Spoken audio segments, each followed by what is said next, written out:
Yo, what's up, and welcome to Q&A, the show where I take your questions from the internet and answer them here in video format. A lot of questions to get into, so we're just going to jump into it. First question comes from my man Big V. Big V says this: I feel like the Browns, this team is going to be much better than expected. Am I delusional? I don't know exactly what, like, when you say much better is expected. If you're saying like this team's going to be 14-3, okay, yeah, it's a little delusional, right? But if you're saying I think this team is going to be over the 5.5 mark that's set for them in the preseason, I would say that's very much not delusional. I would say I'm there too. I've been there for a long time on this team.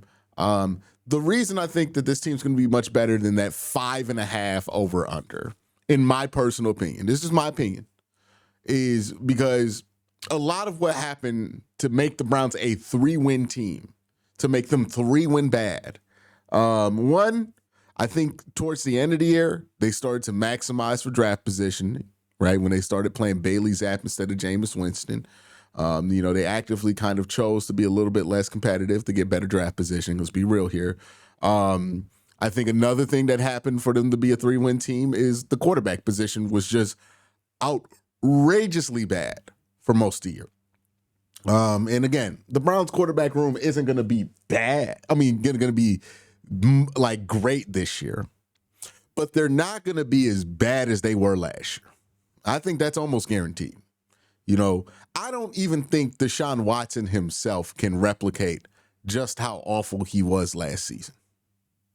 Like, that's how bad it is. Like, even if you brought back Deshaun Watson and he was running this Browns offense, this version of the Browns offense, not the Ken Dorsey one, I don't think he would be as bad as he was last year. Like, it's a level of awful that is statistically rare that they hit with two quarterbacks and unusual. Like, the numbers suggest, just on pure chance alone, that they're going to be better than they were last year, because it would be hard for them to be as bad as they were last year at quarterback. Given that they've got Joe Flacco, they've drafted two quarterbacks, I expect them to be better than they were last year at quarterback. And that's just where I'm going to sit with that, right? That's why I think they'll be better. I think quarterback was such a big part of why they stunk last year. Not the only part. The run game has to get better, which I think it will. The defense has to play better, which I think a better offense will help them. But quarterback undoubtedly played a massive role in why this Browns team just underperformed so much.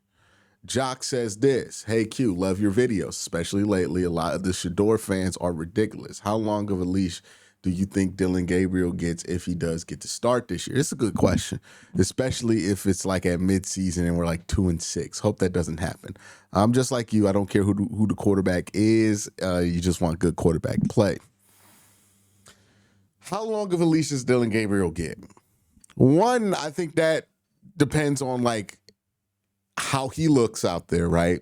If Dillon Gabriel goes out there and he looks like Deshaun did last year, or how Shador did in that last preseason game, he won't be out there long before you make a decision to move off of him. Simply because if somebody demonstrates that they're not ready to play NFL football, having them out there is not going to help them, right?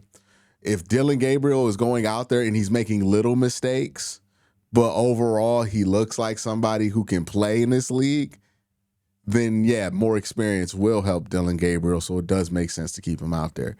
It's really going to be dependent on how Dillon plays and how he looks the majority of the time that he plays, how much of a leash he gets. So until he establishes that, the leash is also not going to be established, if you understand what I'm saying.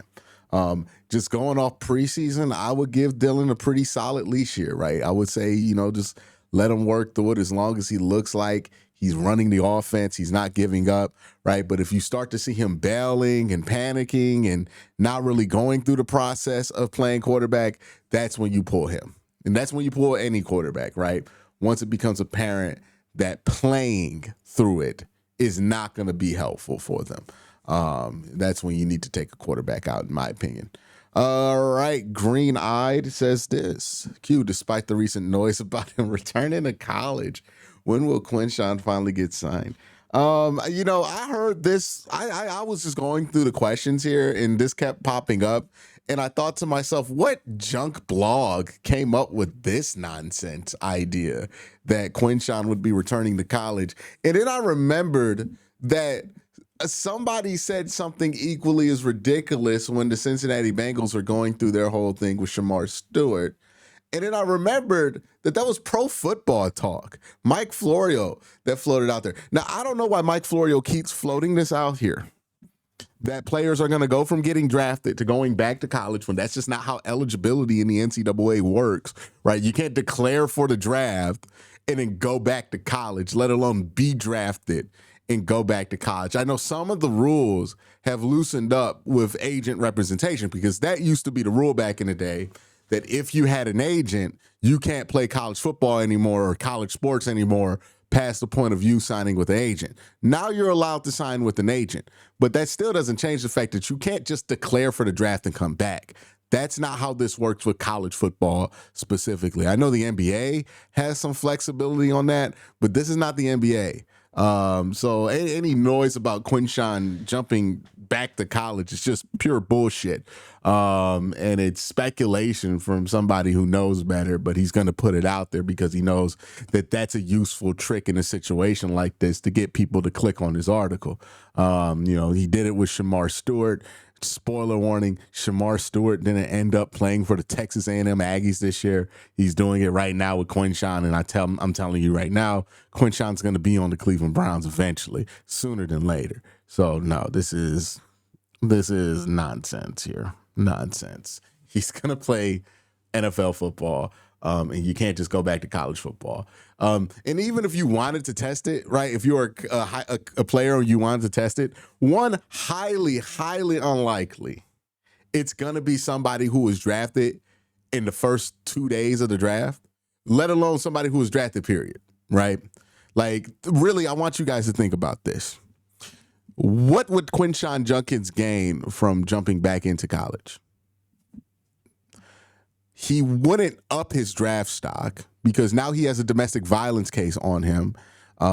Maybe a potential suspension from the NFL waiting for him if you draft him. He's a year older and he has another year of wear and tear on him.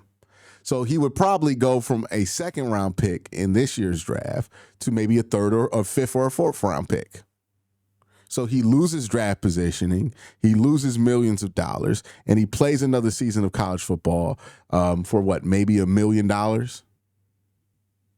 This doesn't make any sense to go back to college football if you're a first round pick, a second round pick, or a third round pick. Maybe if you were somebody who was supposed to legitimately be like if Laramie Tunsil had his situation happen where he was supposed to be a top number 1 overall pick, and then the weed video gets released and he drops to, let's imagine, the 5th round. Maybe that guy has a case to go back to college, right? And even if he wanted to go back to college, right? Even if QUINSHON wanted to go back to college, there are so many hurdles he would have to jump, he would never play during the season. People need to stop floating this one out here like it's realistic. It's nonsense. It doesn't benefit anybody. It's just like something you could throw out there and it makes you feel like you're smart. Because nobody else is mentioning that. But there's a reason nobody else is mentioning that. It's because it's really stupid once you really think about it. All right. Cloud says, assuming the Browns came out of the 2026 draft with the answer at quarterback, does this start a championship window with Miles and a current day defense? How long do you see that window lasting? So let's say the Browns get there's Lenore Sellers, he's Jaden Daniels, he's ready to go. The Browns window would be there until 2030 probably. I don't know. It depends on how good like Mason Graham is too. But yeah, if they get the answer in 2026, probably the next 4 years will be their championship window, depending on how good the quarterback is, right? You know. Step Bro says one of the 3 things that Sanders seems to need to work on: throwing the ball on time, stepping up in the pocket, and throwing the ball away when nothing is there. What order should these be corrected on? Well, the throwing the ball away thing, right? Like throwing the football away. I don't know how that hasn't happened already, right? He got that note in week 1. He probably got that note during the preseason, during training camp. At this point, if you're not throwing the ball away, you're choosing not to. So yeah, the throwing the ball away, I mean, that really shouldn't. The other things on here take time to correct. Throwing the ball away is free. Everybody can learn how to throw the damn ball away. It's not that difficult. Stepping up in the pocket, that's going to take a lot of time. Throwing the ball on time, that's going to take a lot of time. I think if you're Shedeur, you just want to get to a point with the offense where you feel comfortable trusting it, where you have so much information and knowledge about the offense that you are comfortable trusting it. If that means you got to get in the lab and do the VR stuff, then do the VR stuff. But you got to get to that point to where you know every single thing about every single play. And right now, I think that's what Shedeur needs to focus on. Again, not saying he hasn't been studying before, but just needs to take it to that level. Luke says, do you think Cedric Tillman breaks out this year if he stays healthy? I think he'll have a nice year. I think he'll have a 600 to 800 yard year. That's what I think about Cedric Tillman. The next question from Logan Miller. Do you think Jimmy Haslam is improving? I know you have spoken before, but I am worried with the attention that Shedeur is getting. We might get another situation with him being hands-on in the pass. If we got to a 1-7 start and Shedeur chance start, do you think he will be reactionary and hands-on in a decision to put him in? I don't know. I don't really think that would be the case. I think the one thing about Shedeur playing bad in the preseason game, and maybe this might be the best thing for Shedeur in the long term, is that it really has cooled people off the idea of seeing this guy early. Now, we might get to 2 months from now, everybody has forgotten that, and everybody gets charged up again about this. It really wouldn't surprise me. But that seems to have calmed some folks down and allowing this thing to play out, which is a good thing for Shedeur at this point.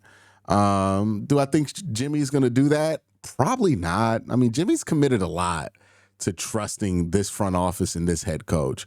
I doubt he's going to blow it up for Shedeur Sanders when he didn't blow it up for Deshaun Watson, who he invested way more money in. Andre says, what position groups do you think are the weakness on the roster? You already covered running backs. I also think both wide receivers and corners are on the weaker side. Love to hear your thoughts. Yeah, I agree with you on corners. I'm really fine with wide receiver. I think the wide receiver room is enough to get what the Browns hope to accomplish done. All right, the next question comes from Ankle McFly, who says, I'm glad D-Hop is gone. Do you think the Browns will sign a veteran practice squad kicker since the new guy is inexperienced? Seems like they're not going to do that. They're keeping the extra quarterback, which usually means they're not getting an extra kicker. So I think they're trusting Andre Schmidt, who is not the most inexperienced kicker in the world, by the way. Like, he's not Dustin Hopkins. He doesn't have 8 years in the league, but kicker's one of those things where, you just got to make the kicks or not. There's really not much to learn here, right? But yeah, I think they'd be fine there. All right, the next one comes from Rats95, who says, will Harold Fanan Jr. be our third or fourth option in the passing game? Is he Isaiah Likely or better? I think Isaiah Likely, in terms of function in the offense, is a good place to land on with him. I think that's where he will sit. But thank you guys for asking the questions. You guys have a great day. Have an even better rest of your night. Peace.